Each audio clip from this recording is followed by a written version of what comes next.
গোসল করতে করতে হঠাৎই চোখ গেল পাশেই মামিমার কিছু ছোট পোশাক রাখা। বন্ধুরা, তোমরা নিশ্চয়ই বুঝতে পেরেছ আমি কিসের কথা বলছি। ওগুলো দেখে একটা অজানা অস্বস্তি মনের মধ্যে কাজ করলেও তাড়াহুড়োর জন্য পাত্তা দিলাম না। আজ আর মনকে আটকে রাখতে পারলাম না। সেখানে পিঙ্ক কালারের দুটো পোশাক ছিল। এই বয়সেও মামিমা এতটা শৌখিন হবেন জানা ছিল না। আমি পোশাকের সুগন্ধ নিতে লাগলাম। কিছুক্ষণ পর রেখে দিলাম। বেশ টানাটানি করলে আবার মামিমা বুঝে যাবে। এরপর আমি গোসল শেষ করে বেরোতে না হতেই দেখি মামিমা রুমে ঢুকছেন। আমার নাম আদিত্য। আমি পল্লীর ছেলে। বয়স 2-1। আমাদের বাড়ি একেবারে সবুজে ঘেরা একটা শান্ত পল্লীর মধ্যে। এখানে আকাশটা যেন একটু বেশি নীল, বাতাসটাও একটু বেশি সতেজ। নগরে যাওয়ার প্রয়োজন খুব একটা পড়ে না। আমাদের বেশ কিছু জমি জমা আছে, সেগুলো বাবার সাথে মিলে সামলাই। আমার বাবা মায়ের একমাত্র ভাই মানে আমার মামা বেশ কয়েক বছর আগেই একটা দুর্ঘটনায় মারা যান। মামিমা তখন বেশ তরুণী। বিধবা হওয়ার পর থেকে বাবা মা তাকে আমাদের বাড়িতে নিয়ে আসেন। আমাদের পরিবারের একজন হয়ে ওঠেন মামিমা। আমি তখন অনেক ছোট, তবে উনার সৌন্দর্য আর ব্যবহার ছোটবেলা থেকেই মন কাটত। উনি একদমই সাধারণ কিসিমের ছিলেন না। চালচলনে, সাজ পোশাকে, কথাবার্তায় একটা আলাদা আকর্ষণ ছিল। পল্লীর অন্য মহিলারাও উনার মতো হতে চাইতেন, কিন্তু তার মধ্যেও একটা নিঃশব্দ শূন্যতা ছিল যা আমি ঠিক তখন বুঝিনি। ঘটনাটা শুরু হয় একদিন সকালে। আমি তাড়াহুড়ো করে কলেজ যাওয়ার সময় দেখি নিজের বাথরুমে পানি নেই। কিছু না ভেবে সোজা মামিমার বাথরুমে গিয়ে ঢুকে যাই। ভাবলাম চট করে গোসলটা করে নিই।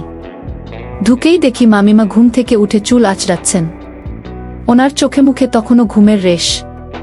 আমাকে দেখে হেসে বললেন, তোমার বাথরুমে পানি নেই? আমি মাথা নেড়ে বললাম, হ্যাঁ। তাই তোমারটা এলাম একটু। উনি হেসে বললেন, আচ্ছা, সাবধানে করো। দরজার ছিটকানিটা একটু খারাপ হয়ে গেছে। আমি হেসে মাথা ঝাঁকালাম। গোসল করতে করতে হঠাৎই চোখ গেল পাশেই মামিমার কিছু ছোট পোশাক রাখা। বন্ধুরা, তোমরা নিশ্চয়ই বুঝতে পেরেছ আমি কিসের কথা বলছি। ওগুলো দেখে একটা অজানা অস্বস্তি মনের মধ্যে কাজ করলেও তাড়াহুড়োর জন্য পাত্তা দিলাম না। কিছুক্ষণ পর বেরিয়ে এসে দেখি মামিমা একটা নাইট ড্রেস পরে চুপচাপ বসে আছেন বারান্দায়। চুল আঁচড়াচ্ছেন, চোখে মুখে শান্তির ছোঁয়া। এমনভাবে কখনো দেখিনি তাকে আগে।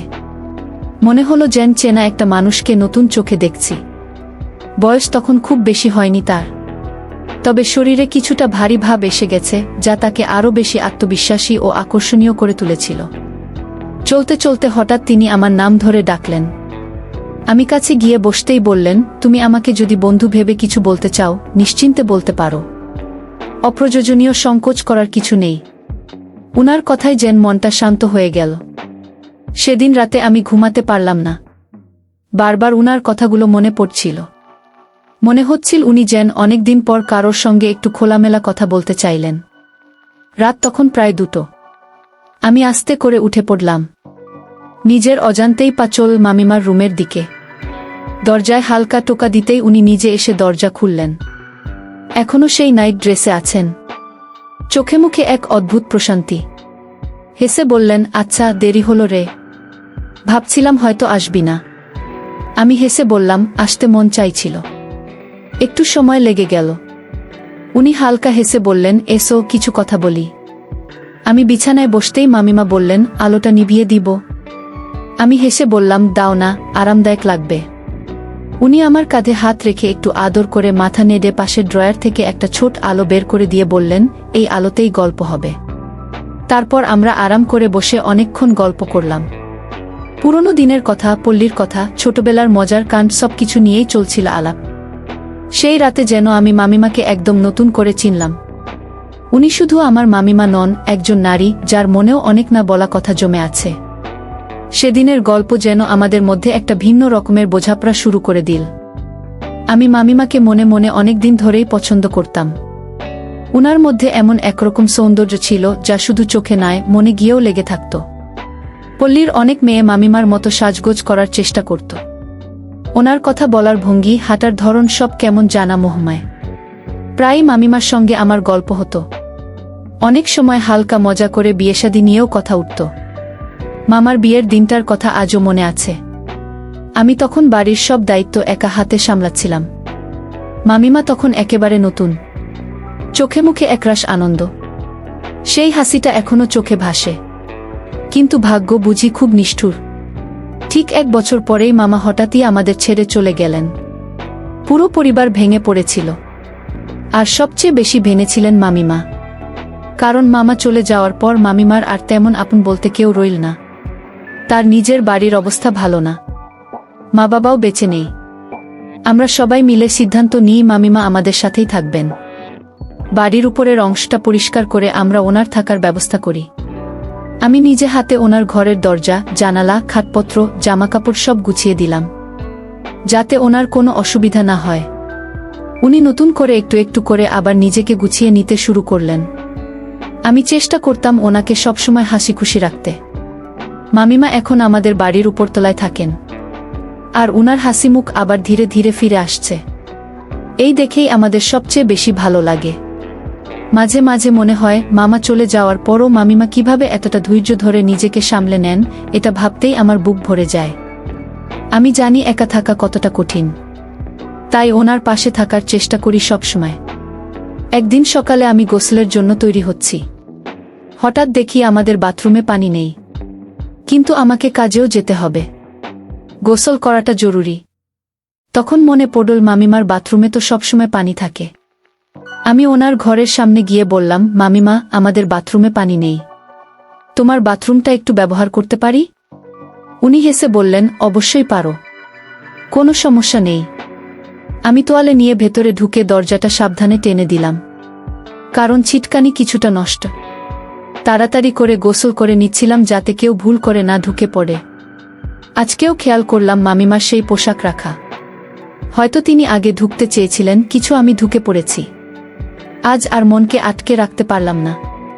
সেখানে পিঙ্ক কালারের 2টো পোশাক ছিল। এই বয়সেও মামিমা এতটা শৌখিন হবেন জানা ছিল না। আমি পোশাকের সুগন্ধ নিতে লাগলাম, কিছুক্ষণ পর রেখে দিলাম। বেশ টানাটানি করলে আবার মামিমা বুঝে যাবে। এরপর আমি গোসল শেষ করে বেরোতে না হতেই দেখি মামিমা রুমে ঢুকছেন। আমি একটু অপ্রস্তুত হয়ে গেলাম, কিন্তু মামিমা হেসে বললেন, আরে এমন লজ্জার কিছু নেই, তুমি তো আমার সন্তান সম। উনার মুখে ছিল একরকম মায়া ভরা শান্তি, আর চোখে একটা হালকা বিষণ্ণতার ছাপ। আমি বললাম, আপনি দুঃখ করবেন না মামিমা, আমরা সবাই আপনার সঙ্গে আছি। উনি ধীরে ধীরে আমার হাতটা ধরে পাশে বসালেন, বললেন, তুমি আমার খুব আপন, তুমিই তো এখন আমার সবচেয়ে কাছের মানুষ। মামিমার মুখে ও কথাগুলো শুনে মনে হলো আমি শুধু কেউ একজন না, উনার একাকিত্বের পাশে দাঁড়ানো একজন আপন, যাকে উনি বিশ্বাস করেন, নির্ভর করেন। তখন বুঝলাম সম্পর্ক সবসময় রক্তের হয় না, অনেক সময় ভালোবাসা থেকেই আসে কাছের মানুষ। আমি তখনও মামিমার পাশে তোয়ালে জড়ানো অবস্থায় বসেছিলাম। ভেতরে একটু লজ্জা লাগছিল, কিন্তু মামিমার চোখে মুখে যে মমতা আর প্রশ্রয় দেখেছিলাম, সেটা দেখেই মনটা হালকা হয়ে যাচ্ছিল। উনি হেসে বললেন, তুমি আমার জন্য যা করছো সেটা কোনো সন্তানও করে না, তোমায় আমি আশীর্বাদ করি রে। আমি বুঝতে পারছিলাম উনার জীবনে যে শূন্যতা তৈরি হয়েছে মামা চলে যাবার পর, সেটা একমাত্র মনোযোগ আর ভালোবাসাতেই কিছুটা ভরাট করা সম্ভব। আর সেদিন মনে হচ্ছিল আমি যেন সেই দায়িত্বটা নিতে চাই। ঠিক তখনই মামিমা বললেন, রাতে একটু আমার ঘরে এসো না, গল্প করব। ঘুম আসেই না এখন আর। আমি হেসে বললাম, আচ্ছা মামিমা, আসব। মুখে সাদাসিধে উত্তর দিলেও ভেতরে একরকম অস্বস্তি হচ্ছিল। এই ধরনের পরিস্থিতিতে আগে কখনো পড়িনি। ভাবছিলাম, কি হবে যদি আমি যাই, আবার কি হবে না গেলে। মন যেন দ্বিধায় জর্জরিত হয়ে পড়েছিল। এর মধ্যেই হঠাৎ করে কিছু অতিথি চলে এলেন বাড়িতে। আমার মামাতো বোন অর্পিতা, বয়সে আমার চেয়ে কিছুটা বড়, সুন্দরী আর খুব আধুনিক। সে এসেছিল মামিমার কাছে ফ্যাশন টিপস নিতে। আমার একটু ভালোই লাগছিল। ভাবছিলাম রাতের সেই অস্বস্তিকর ডাকটা হয়তো এড়িয়ে যাওয়া যাবে। কিন্তু হঠাৎ মামিমা বললেন, অর্পিতা, তুমি বরং আমাকে কিছু সাজের পরামর্শ দাও। আমি মামিমার মুখের দিকে তাকিয়ে একটু অবাক হয়ে গেলাম। যিনি এতদিন অন্যকে সাজাতেন, তিনি হঠাৎ আজ সাজতে চাইছেন। কথা শেষ না হতেই মামিমা আমার হাতে হালকা করে ধরলেন। কেউ দেখেনি বটে, কারণ তিনি টেবিলের পাশে ছিলেন, কিন্তু আমি যেন খানিকটা চমকে গেলাম। জীবনে প্রথমবার এমনভাবে কোনো মহিলা আমার দিকে এগিয়ে এসেছেন। আমি ঠিক বুঝতে পারছিলাম না কিভাবে রিয়েক্ট করব। পরিস্থিতি আরও অস্বস্তিকর হয়ে ওঠার আগেই আমি নিজেকে সরিয়ে নিয়ে ওয়াশরুমে চলে গেলাম। বাবা মা তখন বাড়িতে ছিলেন না, অন্য একটা আত্মীয়র বিয়েতে গিয়েছিলেন, তাই বাড়িতে একটু নির্জনতাও ছিল। ওয়াশরুমে বসে ভাবছিলাম কিভাবে পুরো ব্যাপারটা বুঝব। হঠাৎ বাইরে মামিমার কণ্ঠ শুনতে পেলাম। উনি আমার কাজিনদের সঙ্গে গল্প করছিলেন একদম স্বাভাবিক ভঙ্গিতে, যেন কিছুই ঘটেনি। তখন মামিমা বলছিলেন, আমার যৌবনের সময়টুকু তো একরকম হারিয়েই গেল, কপালটা হয়তো এমনি ছিল। উনার কথায় একটা চাপা কষ্ট ছিল। আর কাজিন বলছিল, মামিমা, জীবনের পথ তো এখনো শেষ হয়নি, তোমার জন্য ভালো কাউকে পেলে আবার নতুন করে শুরু করতে পারো। সেই কথাগুলো শুনে আমি গভীর চিন্তায় পড়ে গেলাম। বুঝলাম মামিমার ভেতরে অনেক না বলা কথা জমে আছে, আর তার আচরণের পেছনেও হয়তো এমন কিছু কারণ রয়েছে যেগুলো আমি আগে ভাবিনি। সকালে বাবা মা বাড়ি ফিরে এলেন, কিন্তু দুপুর নাগাদ বুঝলাম বাড়িতে তখন মামিমা আর আমি ছাড়া আর কেউ নেই। আমি ঘরের বাইরে এসে দেখি মামিমা লাল রঙের একটা হালকা জামা পরে বসে আছেন। তাকে দেখতে খুব সুন্দর লাগছিল, চোখ ফেরানো কঠিন ছিল। আমি কিছুক্ষণ দাঁড়িয়ে ওনার দিকে চেয়ে রইলাম। হঠাৎ মামিমা হেসে জিজ্ঞেস করলেন, কি রে, এমন করে তাকিয়ে আছিস কেন? আমি থমকে গিয়ে বললাম, না মামিমা, কিছু না, শুধু আপনার কথা ভাবছিলাম। কিছুক্ষণের নীরবতার পর মামিমা আমার হাতটা ধরে ফেললেন। আমার হাত ঘেমে উঠল। বুঝতেই পারছিলাম না এখন কি করবেন উনি। আমি একটু গলা শুকিয়ে বললাম, মামিমা, প্লিজ এমন কিছু করবেন না। আমি তো আপনার অনেক ছোট, আর এখন তো মামাও নেই। উনি চুপচাপ ছিলেন, মুখে একটুখানি হাসি ফুটেছিল, কেমন যেন এক রহস্যময় শান্তি। মামিমা মানে মল্লিকা মামিমা মাঝে মাঝে আমার নাম ধরে ডাকতেন। সেই ডাকটা যেন বুকের মধ্যে কেমন এক রেশ ফেলে যেত। কিন্তু আজকের আচরণটা কেন এমন ছিল সেটা এখনো আমি বুঝে উঠতে পারিনি। কিছুক্ষণ পর মামিমা নিজের ঘরে চলে গেলেন, কিন্তু সেদিন মন খুব ভালো লাগছিল। মনে হচ্ছিল মামিমার সাথে আমার এক অদ্ভুত কাছের সম্পর্ক তৈরি হয়েছে, যেটা শুধু আমরা দুজনেই বুঝি। পরদিন বাবা মা ফিরে এলেন। জানতাম এবার আর মামিমার সাথে আগের মতো একা সময় কাটানো যাবে না। তবুও দিনগুলো চলছিল, কিন্তু আমি খেয়াল করতাম মামিমার মধ্যে এক ধরনের পরিবর্তন এসেছে। উনি অনেক সময় হঠাৎ আমার খুব কাছে এসে দাঁড়াতেন কিংবা নীরবে পাশে বসতে বলতেন। আমরা অনেক সময় আড্ডা দিতাম, হাসতাম, কিন্তু সবকিছু খুব সাধারণভাবে করতাম যাতে কেউ কিছু মনে না করে। একদিন একটা ঘটনার কথা আজও মনে পড়ে। আমি ঘরে ছিলাম, বাবা বললেন মামিমাকে ডাকতে। আমি অপেক্ষা করছিলাম, সবাই বাইরে গিয়েছিল, শুধু আমি আর মামিমা ঘরে।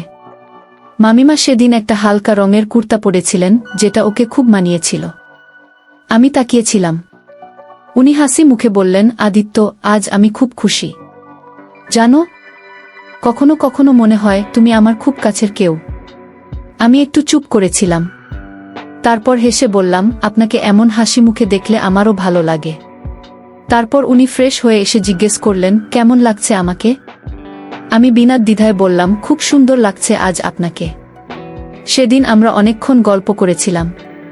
সেই মুহূর্তগুলো আমার মনে গেঁথে গেছে। মনে হয় যেন মামিমাকে সবসময় এভাবেই পাশে পেতে চাই। একদিন মামিমার বোন বলল, ওর স্বামী গাড়ি চালাতে পারে না, তাই আমাকে যেতে হবে রিসোর্ট পর্যন্ত। মা বললেন, আদিত্য কেন যাবে? আমি বললাম, আমি আর মামিমা একসাথে গেলে ভালো হয়। মা রাজি হয়ে গেলেন। আমরা একসাথে রিসোর্টে গিয়ে উঠলাম। আলাদা রুম ছিল আমাদের সবার, কিন্তু আমি লক্ষ্য করলাম মামিমা একটু চিন্তিত। তাকে এমন দেখে মনটা খারাপ হয়ে গেল। আমি হেসে বললাম, চলুন একটা মুভি দেখি, মন হালকা হবে। আমরা একসাথে একটা ইংলিশ মুভি দেখতে বসেছিলাম। মামিমা একপাশে বসেছিলেন। হঠাৎ দেখি উনি আমার হাতটা ধরে আছেন। আমি অবাক হয়ে তাকালাম। দেখি মামিমার চোখে জল। মুভিটা বন্ধ করে দিলাম। আমি ধীরে বললাম, কি হয়েছে? মামিমা চোখ মুছে বললেন, তোমার মামাকে খুব মিস করছি। আমি তার দিকে এগিয়ে গিয়ে বললাম, আমি আছি আপনার পাশে, কখনো আপনাকে একা লাগবে না। মামিমা শুধু মাথা নাড়লেন। আর আমি অনুভব করলাম এই মুহূর্তগুলো আমাদের মনে থাকবেই চিরকাল। আমরা পল্লীর বাড়িতে ফিরে এলে মা খুব খুশি হলেন। বিশেষ করে মামিমাকে দেখে তার মুখে প্রশান্তির ছাপ ফুটে উঠল। মা মনে করেছিলেন মামিমাকে পাশে রাখা মানে পরিবারে ভালোবাসা ও সুরক্ষা বজায় রাখা। দিনগুলো কেটে যাচ্ছিল। আমার মুখে সবসময় একরকমের হাসি লেগেই থাকত। বন্ধুরা অনেকেই আমাকে দেখে মজা করত, বলতো এই ছেলে আজকাল এমন খুশি কেন? কিন্তু আমি কাউকেই বলিনি আসল কারণটা। আমার দিনগুলো কেটে যাচ্ছিল মামিমার সাথে গল্প করে, একসাথে রান্না করে কিংবা কেবল পাশে বসে থেকে। আমি বুঝতে পারতাম মামিমা যতই স্বাভাবিক থাকার চেষ্টা করুক, তার মনে একটা শূন্যতা রয়ে গেছে। মামা চলে যাওয়ার পর এই ঘর, এই জীবন সবই তার কাছে যেন নিঃসঙ্গ হয়ে পড়েছিল। মাঝে মাঝে মামিমা আমার দিকে তাকিয়ে গভীর চিন্তায় ডুবে যেতেন। তিনি হয়তো ভাবতেন আদিত্য তো একদিন বিয়ে করবে, তারপর আমিও একা হয়ে যাব। আমি বারবার তাকে বলতাম, আমি কখনো আপনাকে একা ছাড়ব না মামিমা। কিন্তু তিনি হেসে বলতেন, তুই আমার অনেক ভালোবাসার মানুষ, কিন্তু তোরও তো জীবন আছে রে, তুই বিয়ে কর, পরিবার কর।